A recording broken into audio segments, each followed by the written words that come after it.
Aí você faz a primeira leitura, eu faço a segunda. 23, né? Sim, hoje é 23. Timóteo, 1 Timóteo capítulo 5. Acerca dos velhos e das viúvas. Não repreendas asperamente um velho. Não admoesta-o como a um pai. Aos moços como a irmãs. Às mulheres idosas como as mães. Às moças como as irmãs, com toda pureza. Honra as viúvas que são verdadeiramente viúvas. Mas, se alguma viúva tiver filhos ou netos, aprendam eles primeiro a exercer a piedade para sua própria família e a recompensar seus progenitores, porque isto é agradável a Deus. Ora, que é verdadeiramente viúva e desamparada espera em Deus, e persevera de noite e de dia em súplicas e orações. Mas a que vive em prazeres, embora viva, está morta. Manda, pois, estas coisas para que elas sejam entendidas. Se alguém não cuida dos seus, e especialmente da sua família, tem negado a fé e é pior que o incrédulo. Não seja inscrita como viúva nenhuma que tenha menos de 60 anos, e só a que tenha sido mulher de um só marido, aprovada com testemunho de boas obras, que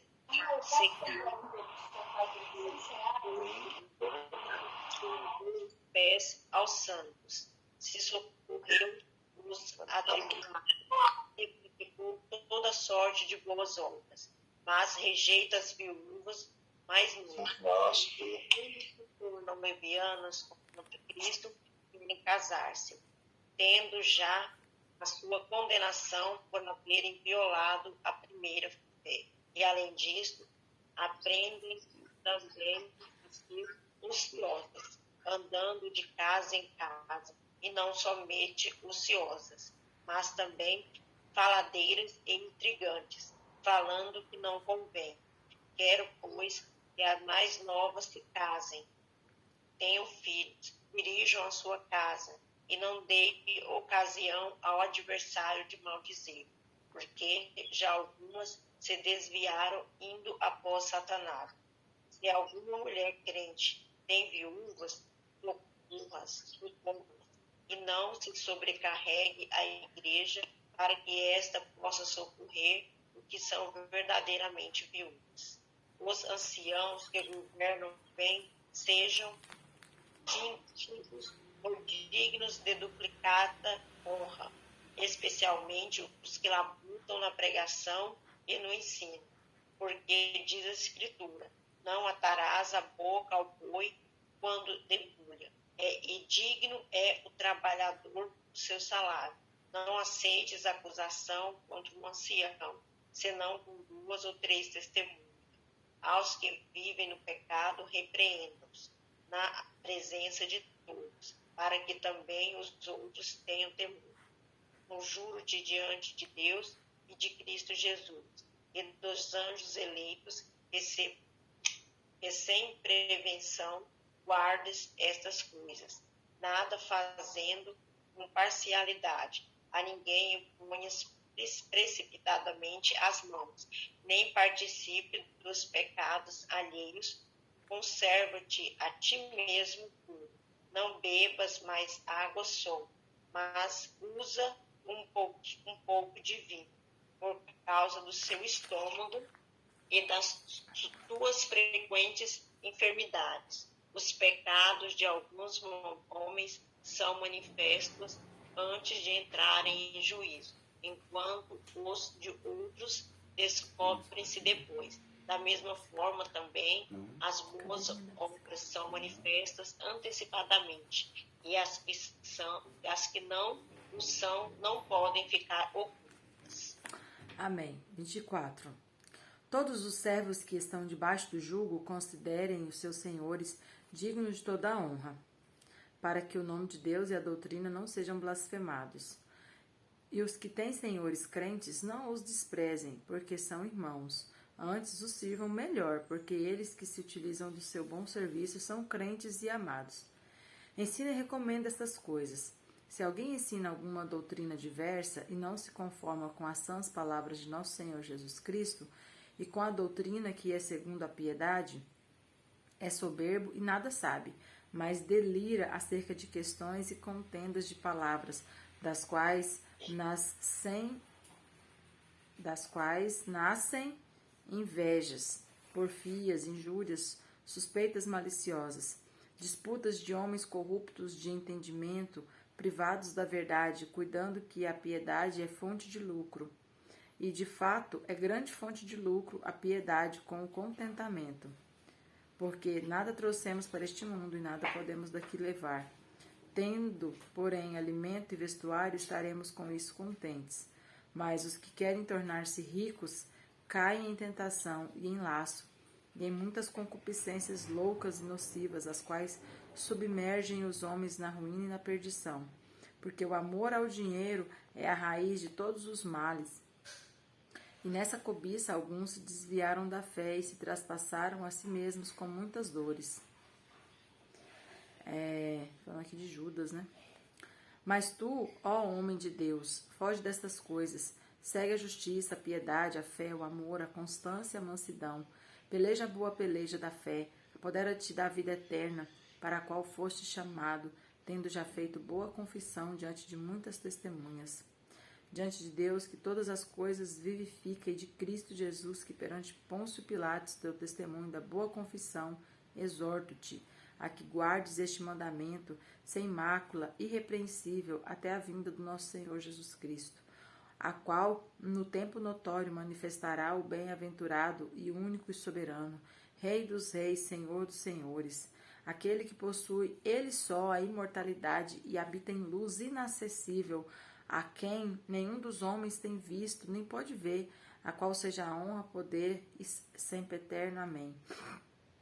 Manda aos ricos deste mundo que não sejam altivos, nem ponham a sua esperança na incerteza das riquezas, mas em Deus, que nos concede abundantemente todas as coisas para delas gozarmos. Que pratiquem o bem, que se enriqueçam de boas obras, que sejam liberais e generosos, entesourando para si mesmos um bom fundamento para o futuro, para que possam alcançar a verdadeira vida. Ó Timóteo, guarda o depósito que te foi confiado, evitando as conversas vãs e profanas, as oposições da falsamente chamada ciência, a qual, professando a alguns, se desviaram da fé. Que a graça seja com você. Amém. Bonito, né? Essa despedida de Paulo. Bom, vamos lá. A primeira parte, acerca dos velhos e das viúvas. Vamos tratar no geral, porque não dá pra gente comentar versículo por versículo. Qual que é a linha de raciocínio?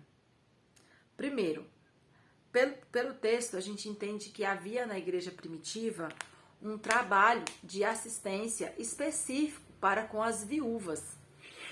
Por isso que Tiago vai falar que a verdadeira religião é cuidar dos órfãos e das viúvas, porque eram classes que, diferente do nosso contexto, eram muito desfavorecidas, né? As viúvas, elas ficavam à mercê, porque a mulher não trabalhava, a mulher não tinha como se sustentar, ela tinha que ser sustentada. Então, se ela era viúva, ela estava lascada, porque quem que ia sustentar ela, né? Então, a igreja primitiva pegou essa responsabilidade. E aí a gente percebe que havia um cadastro, né? Havia uma lista de quem era viúva e a igreja tinha o cuidado de sustentar essas viúvas, né? E isso é muito interessante, muito bonito da gente ver e copiar. E aí, havia um problema. Por quê? Porque Paulo está dizendo assim, ó, o que está acontecendo? A mulher fica viúva, e aí como a igreja passa a ajudar ou às vezes a sustentar completamente essa viúva, ela tá ficando ociosa. Ela tá tranquila, porque tipo assim, né? Não vou preocupar com nada, porque eu tenho, né? A minha ajuda, eu tenho que comer, eu tenho quem me ajuda, então sobrava tempo. O que estava acontecendo? Essas mulheres estavam ficando ociosas, e essa ociosidade não é só de preguiça, não é só de fofoca que Paulo fala, porque Paulo vai falar assim, olha, o versículo 11, rejeita as viúvas mais novas, porque quando se tornam levianas contra Cristo, querem casar-se.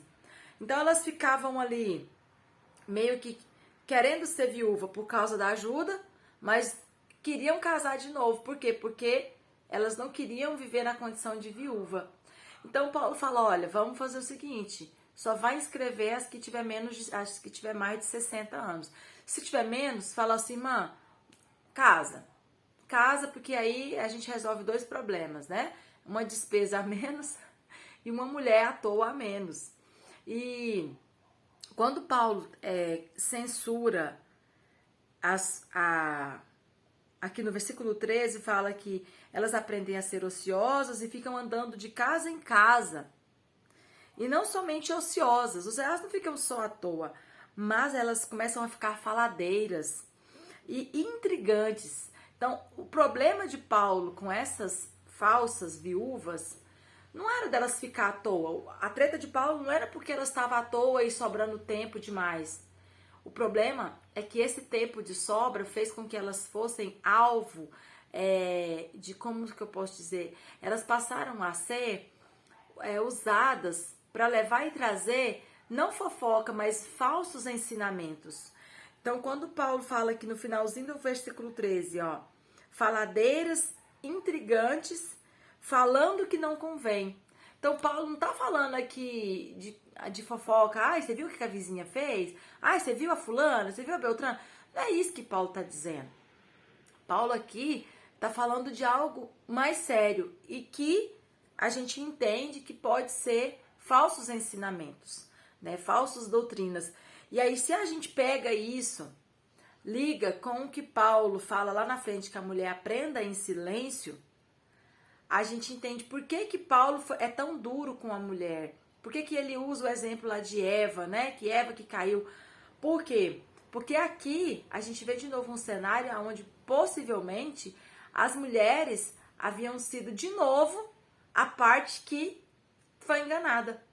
Tipo assim, os falsos mestres, os falsos profetas conseguiram na mulher como é que eu posso dizer?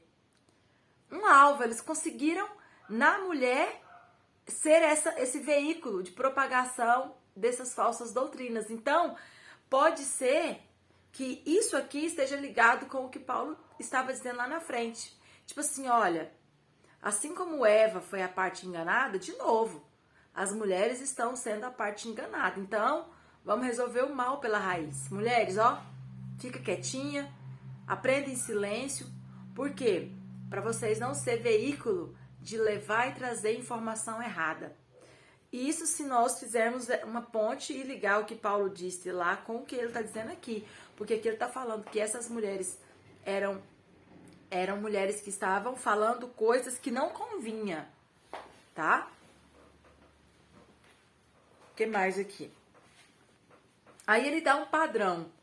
Como que a gente deveria tratar? E Paulo, aqui ele fala, olha, se cada família já cuidasse dessa viúva, não sobrecarregaria a igreja, né?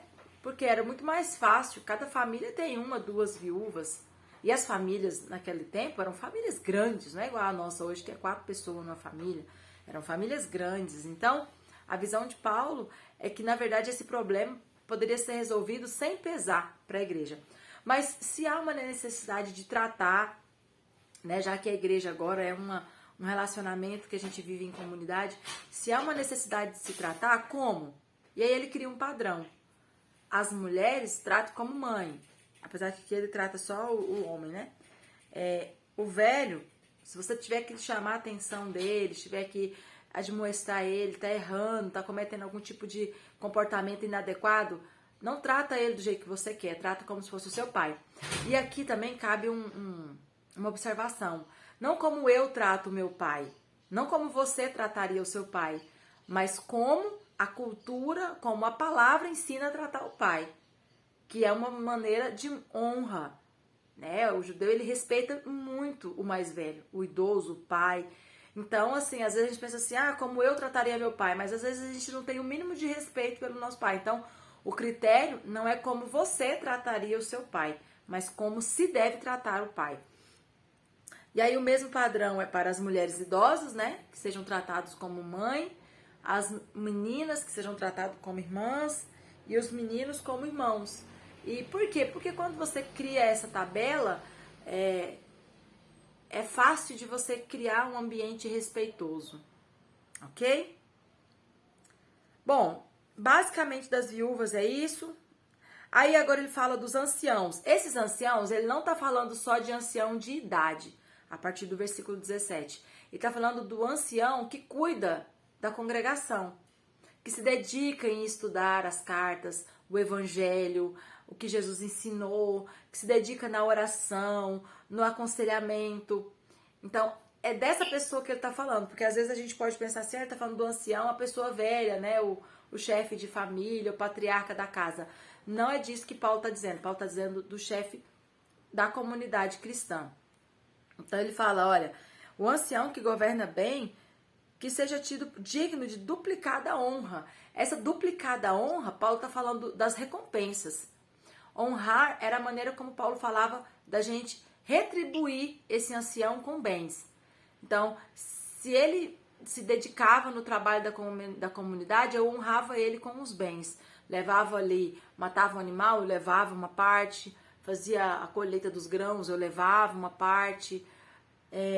Havia, né, esse ensinamento de se sustentar essas pessoas que estavam ali se dedicando pela comunidade. Herança do modelo, como que eu posso dizer? Do modelo levítico, né? Que os levitas também eram sustentados pelas outras tribos, porque se dedicavam em cuidar do sagrado. Então, percebe que não é igual, percebe que Paulo não copia, percebe que Paulo não institui, por isso que eu não uso, né, a expressão de dízimo, porque eu acho que não veio nesse nível de igualdade. Paulo pega o princípio, né, e até as palavras usadas é nesse sentido. Então, essa honra é a retribuição que a comunidade dá para o ancião. Então ele fala, olha, você gosta muito, você percebeu que esse ancião está se dedicando mais do que você esperava? Então, honre ele mais do que ele espera, ok? Então, aqui Paulo vai falar sobre essa liberalidade, né? Não, mas a comunidade combinou que cada um vai dar um saco de trigo, um saco de arroz, um saco de feijão, então eu vou dar. Mas se você acha que ele tá fazendo algo especial por você, honre ele de uma maneira especial. Leva 2 sacos de trigo, leva 2 sacos de feijão, um exemplo. E aí Paulo cita uma passagem da lei que fala no 18, ó, diz a escritura, não atarás a boca ao boi enquanto debulha.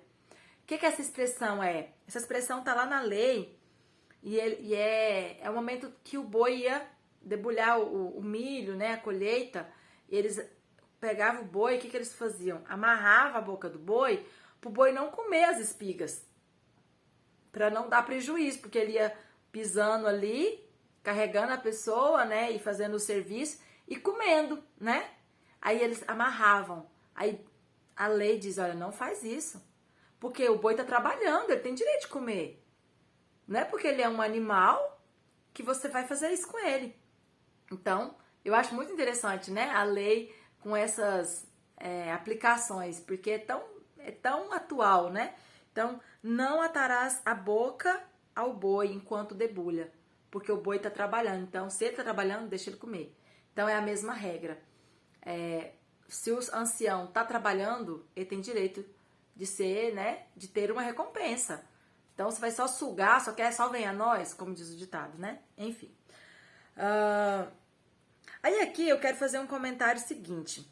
Nesse versículo 17, 18, 19, eu achei interessante que eu percebi aqui 3 pontos que a gente, ao longo da história, a gente meio que vai mudando. O primeiro é da recompensa ao líder espiritual que cuida do que é sagrado. A segunda é... agora eu não lembro, eu marquei aqui, mas não lembro, olha. E a segunda, eu acho que é sobre essa questão das testemunhas. É isso mesmo, a segunda é a questão das testemunhas. E a terceira coisa, em relação à repreensão pública. Olha que interessante. Vamos pensar aqui. 3 coisas ensinadas aqui no versículo 17, 18, 19, né? E 20. A primeira, recompensa aos líderes religiosos. A segunda, não aceitar acusação contra pessoas. Aqui fala especificamente contra o ancião, mas a lei também usava isso para todas as pessoas. Mas aqui fala pra gente que não deveria... Paulo está falando para Timóteo que ele não deveria aceitar acusação contra um ancião, contra um líder de uma comunidade, se não houvesse 2 ou 3 testemunhas. E ele fala aqui que se tivesse alguém vivendo no pecado, era para Timóteo repreender essa pessoa em público. Por quê? Para que os outros viessem a ter temor de cometer o mesmo pecado. E sabe o que veio na minha mente quando a gente estava lendo?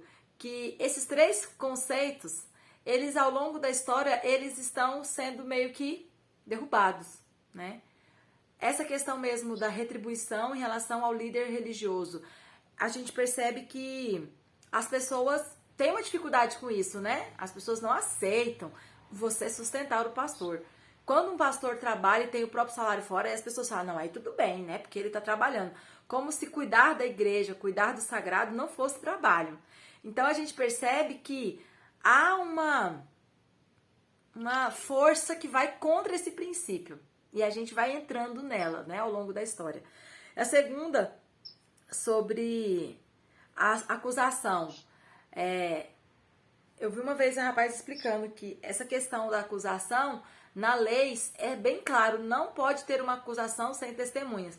E hoje, principalmente em relação a pecado de sexualidade, nesses pecados de, como é que chama? Atentado ao pudor, né? Como é que chama quando é tentativa de vulnerável? Sei lá como é que chama. Mas, tipo assim, são um tipo de crime que o pessoal fala que você não precisa de testemunha, porque são crimes feitos escondidos e tal. Então, assim, só pra gente comparar, que tem muita coisa que a Bíblia traz um princípio e ao longo da história a gente vai colocando um princípio que vai empurrando esse princípio da Bíblia. E o terceiro é essa questão da da repreensão pública. Aqui Paulo falou, repreende em público para todo mundo ver, porque aí as pessoas vão falar, uau, eu vou pensar bem antes de fazer isso, porque senão eu também vou estar sendo exposto. E esse tipo de coisa hoje é totalmente, assim, censurado. Ninguém aceita, né? Você não pode chamar a atenção de ninguém em público. Isso dá processo, né? Como diz, tudo hoje dá processo. Então, percebe que são princípios que eles vão sendo empurrados, né? Parece que ainda eles não cabem mais no nosso contexto. Então, assim, eu só quis comentar porque veio na minha mente pra gente ficar de olho, porque tem coisa que é um princípio bíblico, mas que a tendência social e moderna empurra esse princípio e parece que ele já não é válido mais. Mas a gente tem que tomar cuidado, porque às vezes ele é um princípio bíblico e tem a sua importância, mas a nossa forma de viver, a nossa cultura, a nossa sociedade nos faz empurrar esse princípio. Deu pra entender o que eu tô querendo dizer? Tranquilo? Beleza. Então tá. E aí a segunda parte fala sobre os servos e sobre a riqueza. O que acontece? Haviam escravos, né? Igual o irmão João já comentou. Para eles era normal a gente ter escravo e ser escravo. Então Paulo tá dizendo assim, ó. Se você é escravo e você conheceu Jesus, você tem que entender que você tem que ser um escravo exemplar, porque você é cristão. E se você é escravo e o seu senhor é cristão, aí que você tem que ser um escravo bom. Por quê? Porque o seu senhor é cristão, então fica meio que automático que o seu senhor pode tratar com respeito, com honra, vai cumprir com os compromissos. Então, é estranho isso para nós, porque a nossa cultura não aceita esse tipo de relacionamento. Mas para eles, era cultural, era normal. Então Paulo está dizendo, isso não muda na sua salvação. Isso não muda no seu relacionamento com Deus. Se você é escravo, se você é livre. E da mesma forma como ele fala desse status, né, de ser escravo ou livre, no sentido de livre de ser patrão, ele usa a mesma sequência de pensamento para aquisição de posses. Então ele fala primeiro assim, olha, se você é escravo ou patrão, ou livre, não faz diferença. Aí agora ele falando só para os livres. E se você que é livre, tem muitos bens ou poucos bens, não faz diferença também. Então, aqui a ideia de Paulo é o seguinte, qual que é o foco da sua vida? Qual que é a coisa mais importante da sua vida? É Cristo. Então, se você é escravo ou livre, não faz diferença. E se você é livre, se você tem muitas posses ou poucas posses, saiba lidar com isso de maneira saudável. E aí, Paulo traz aqui algumas aplicações que é muito usada. Por exemplo, ele fala aqui no 9, né? No capítulo 6, versículo 9. Os que querem tornar-se ricos caem em tentação e em laço, em muitas concupiscências loucas e nocivas, as quais submergem os homens na ruína e na perdição.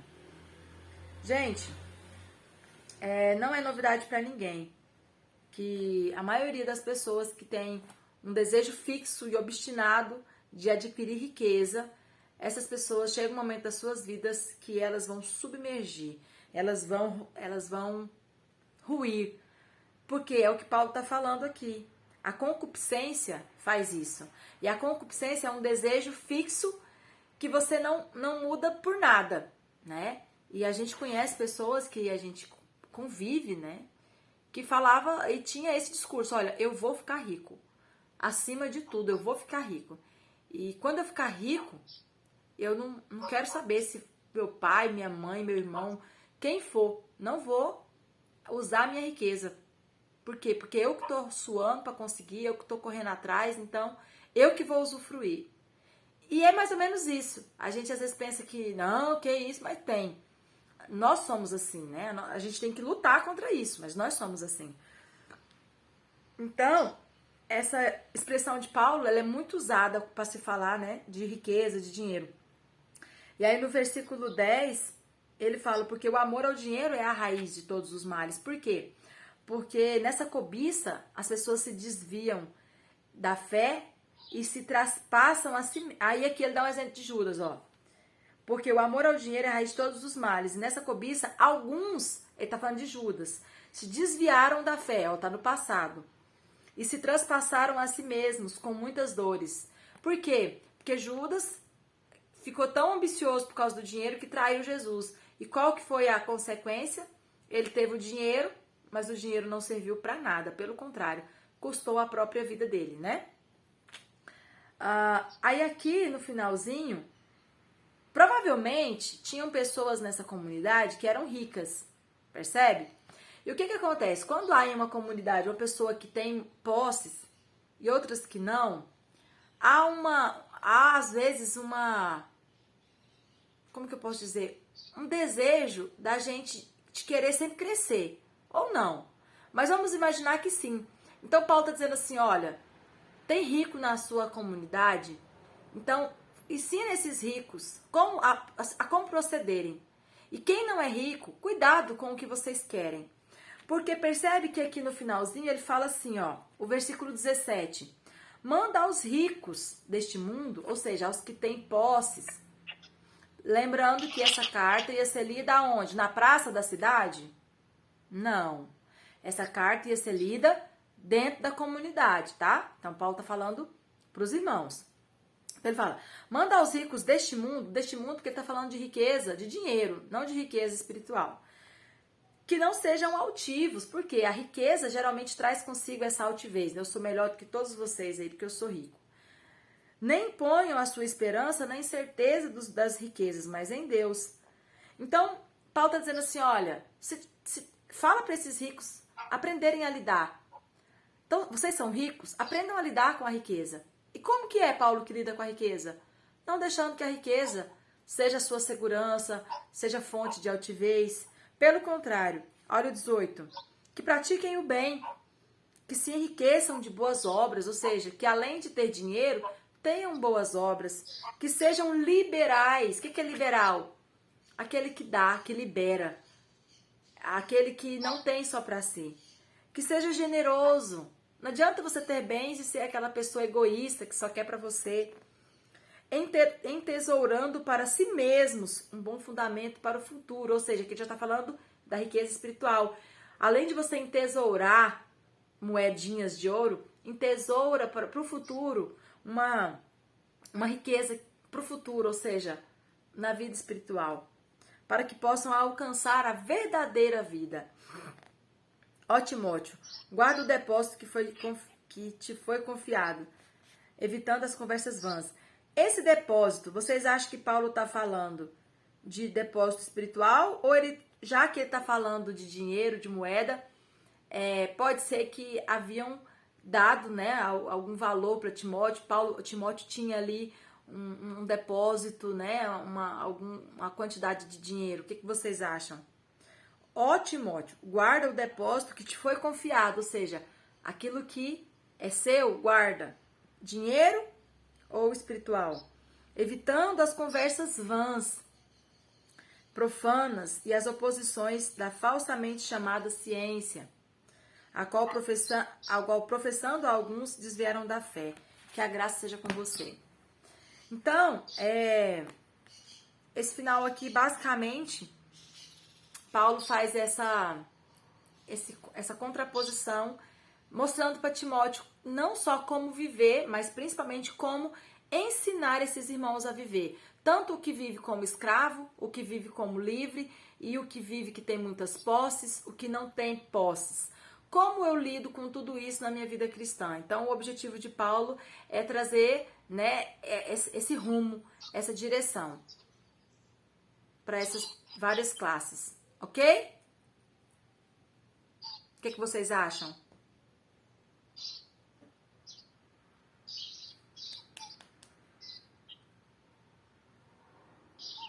E aí, pessoal? Tranquilo? Nenhuma dúvida? No doubts? Tudo certo? Daiane, o que é sempre eterno? Sempre eterno é sempre eterno.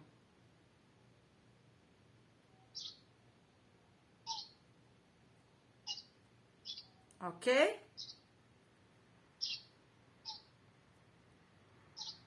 Gente, já que vocês não querem comentar nada, imagina essa cena aqui do capítulo 6.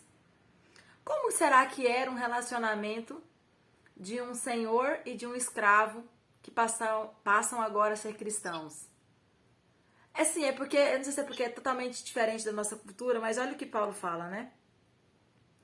Os que têm senhores crentes não os desprezem, porque são irmãos.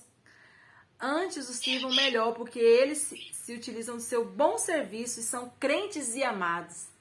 Será que o escravo, ele conseguia ter essa paz de espírito, de amar o seu senhor, de ser grato ao seu senhor?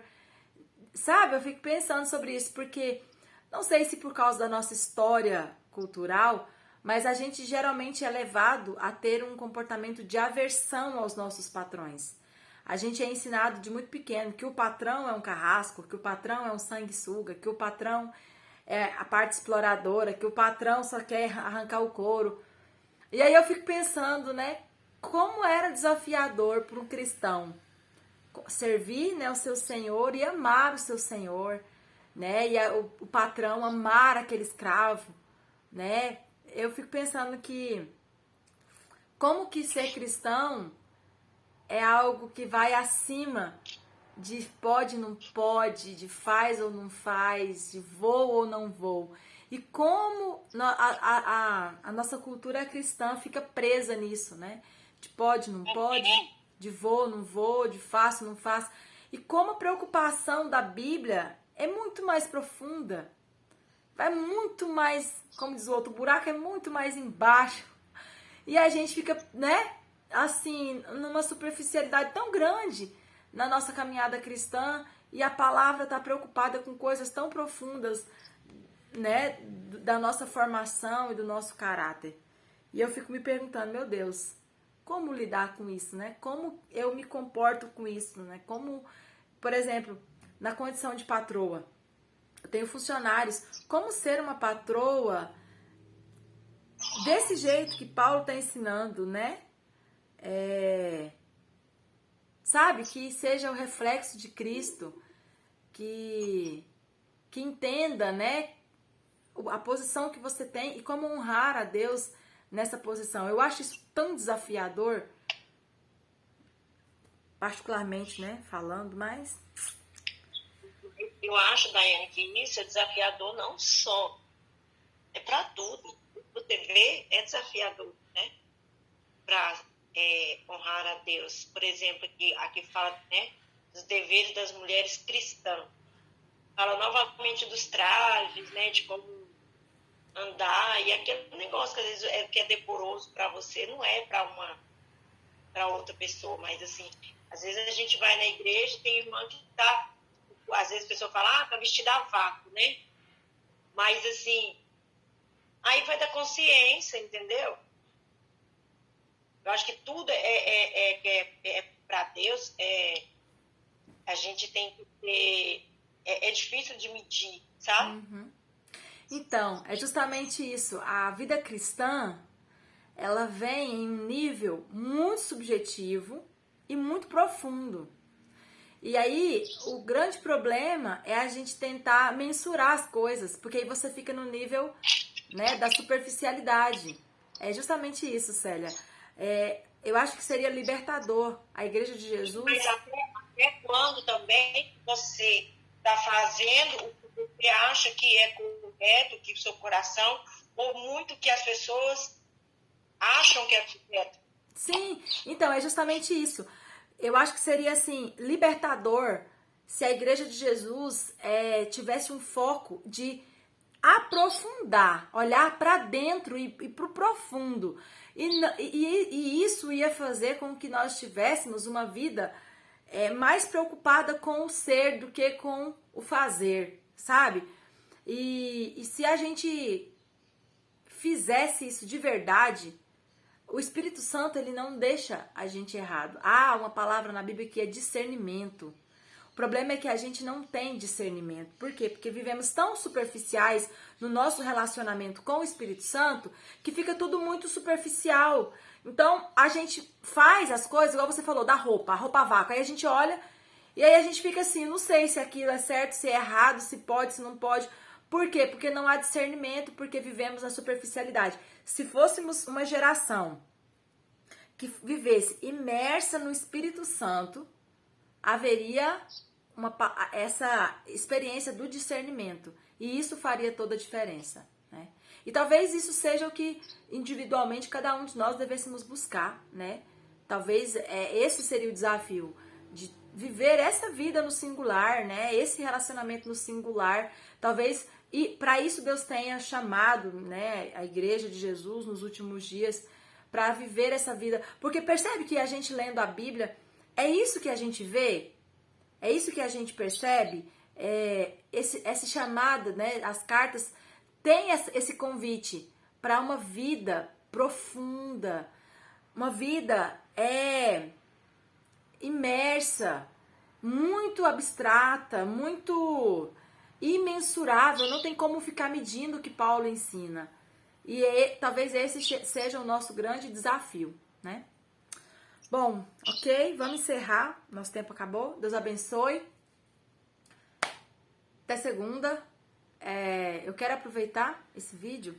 Hoje é dia 23 e eu fiz um propósito comigo mesma de compartilhar todos os dias um devocional esse mês por causa do meu aniversário. Como meu aniversário é amanhã, eu vou encerrar hoje, né, esses devocionais e vou estar gravando alguns esporadicamente, mas não como sequência. Então, que Deus abençoe, um abraço e até a próxima.